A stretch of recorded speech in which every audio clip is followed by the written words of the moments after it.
बांझ रुला देने वाली कहानी। 14 साल की उम्र में जब खेलने कूदने की उम्र होती है तब रिश्ता हो गया। उस समय से सभी की लड़कियां 12-13 वर्ष में ही ब्याह दी जाती थी। शादी का मतलब भी पता नहीं होता था। बस ये सोचकर खुश होते थे कि नए नए कपड़े मिलेंगे। माँ थी नहीं तो पिताजी ने बस जो थोड़ा सा घर का काम काज सिखाया वही आता था। शादी का दिन आया और बस सारी रस्मों के बाद विदाई का वक्त भी आ गया। रोते रोते डोली में बैठकर ससुराल पहुंच गई। इतनी आलीशान हवेली देखकर मन ही मन बहुत खुश हुई। तभी सासू माँ की आवाज आई, अरे जल्दी से कलश लाओ, बहू आ गई है। और मैंने घूंघट की आड़ से अपनी सास को देखा। आंखों से एकदम सख्त मिजाज की लग रही थी। सच मानो थोड़ा डर गई थी उन्हें देखकर।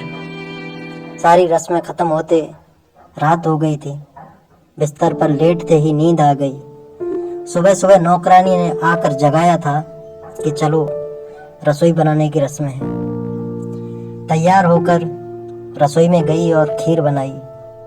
सबने तारीफ भी की, पर सासू माँ ने कमी निकाल दी। साथ ही साथ हिदायत भी दे दी कि अब बचपन छोड़कर कुछ काम काज सीख लो। 15 दिन बाद मेरे पति को भी हॉस्टल जाना था, क्योंकि वो तब बीए कर रहे थे। खैर अमर भी हॉस्टल चले गए और मैं अकेली रह गई अपनी सास और ससुर के साथ पढ़ती।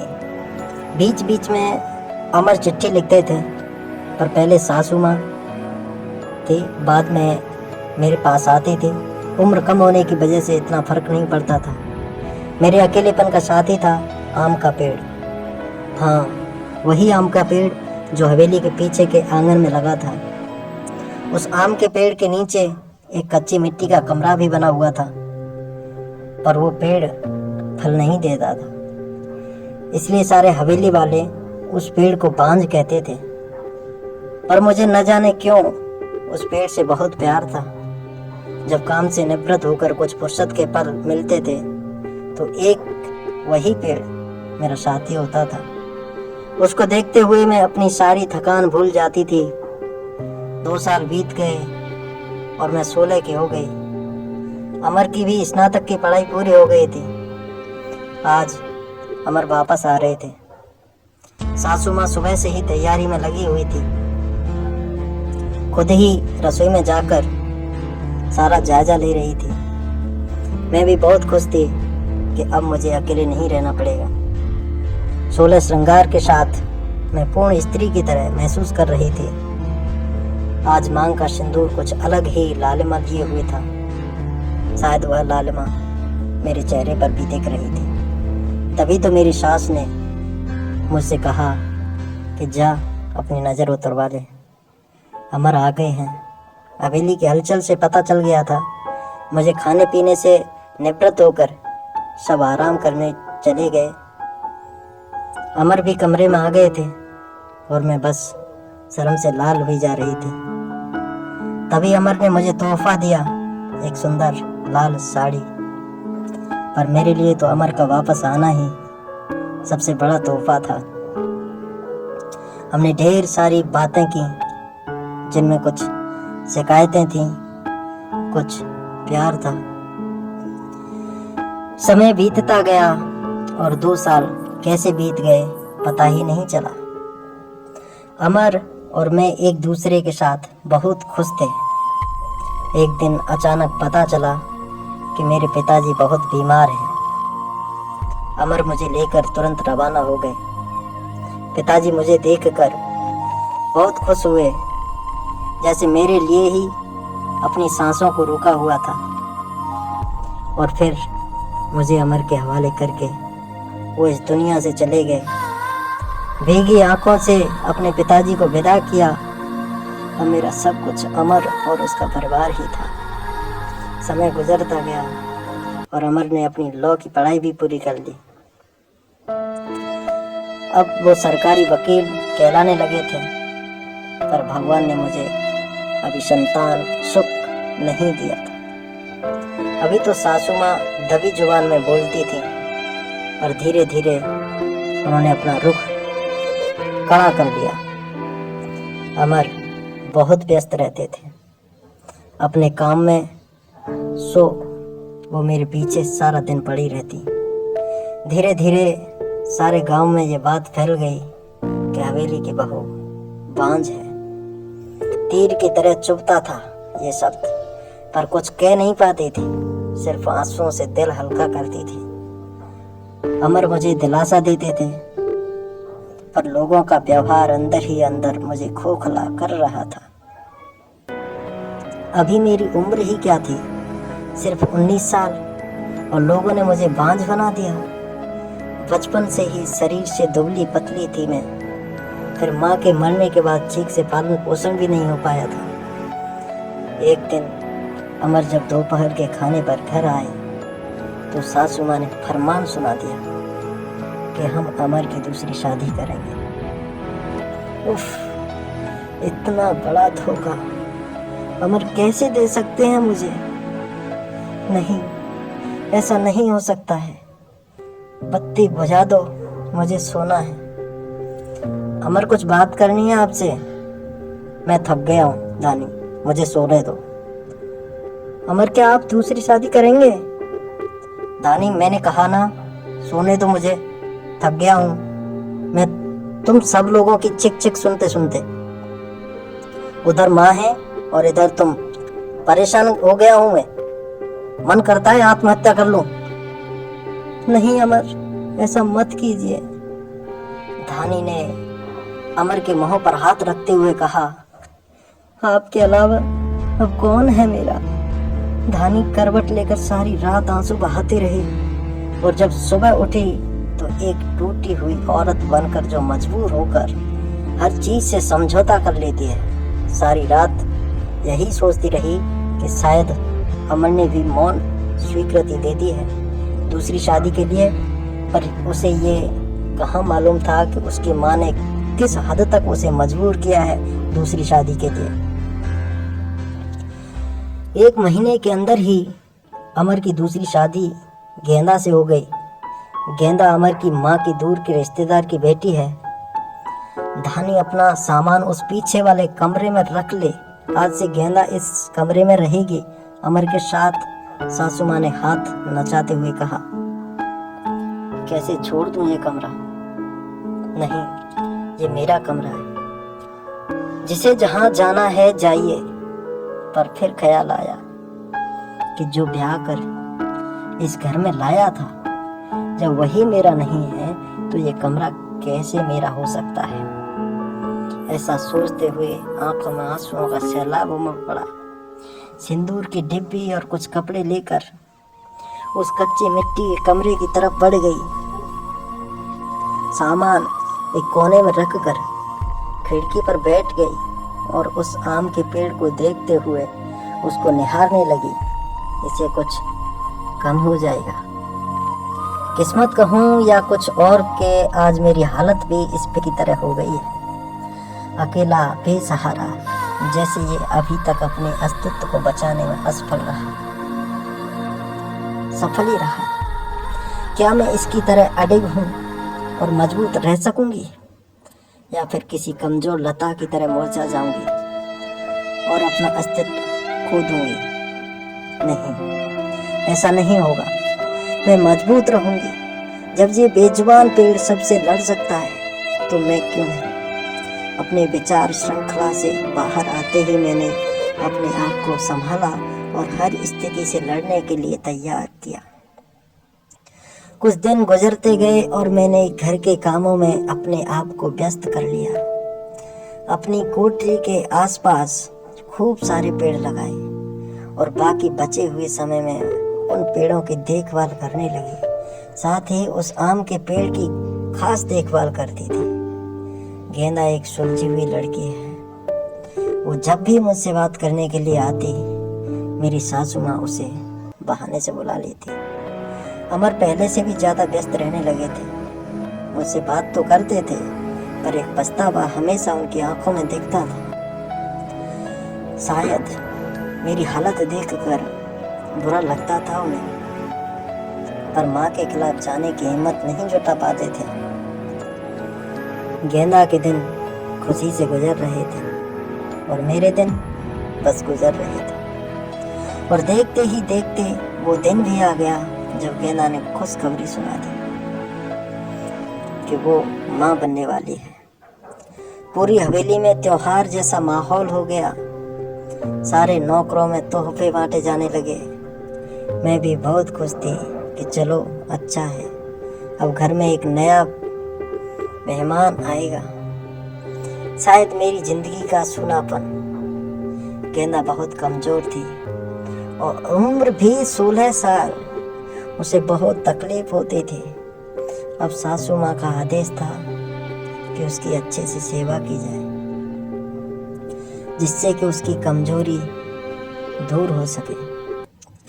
सारी देखभाल के बाद भी गेंदा का वजन कुछ खास नहीं बढ़ रहा था। एक दिन चिंतित होते हुए मैंने अमर से कहा कि गेंदा को शहर में किसी अच्छे डॉक्टर को दिखा लाओ।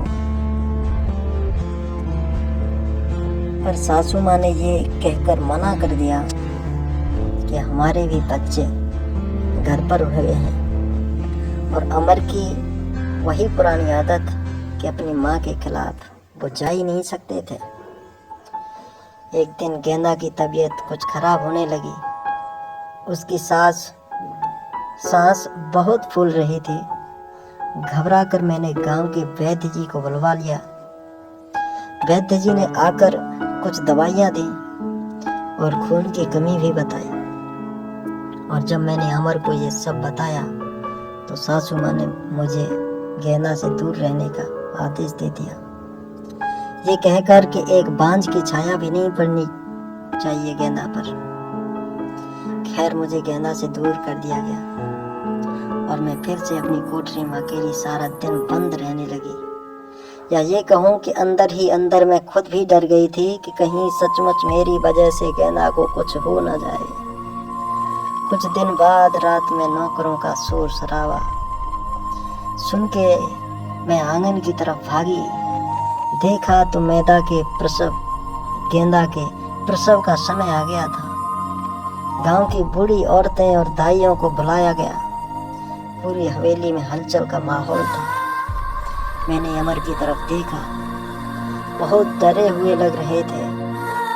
मैं उनके पास गई और उन्हें थोड़ा धैर्य रखने को कहा। थोड़ी देर में बच्चे की किलकारी गूंजने लगी। हम सभी की खुशी का ठिकाना नहीं था। पर तभी काकी ने बाहर आकर बताया कि गेंदा की कमजोरी और खून की कमी के कारण वो गेंदा को बचा नहीं पाए। बेटी को जन्म देते ही गेंदा का देहांत हो गया। हाय पोते का मुंह नहीं देख पाई मैं, अब कैसे मेरा वंश चलेगा। सासू माँ का विलाप सारी हवेली में गूंज रहा था। उस छोटी दूधमहे बच्ची को देखकर मेरा कलेजा महक आता था। ऐसे लगता जैसे वो मैं हूँ। मैंने उसे कलेजे से लगा के रखा। जिनकी माँ नहीं होती वो बच्चे कुछ ज्यादा ही समझदार होते हैं। जरा भी परेशान नहीं करती थी वो मुझे, बस दूध पीते ही सो जाती थी।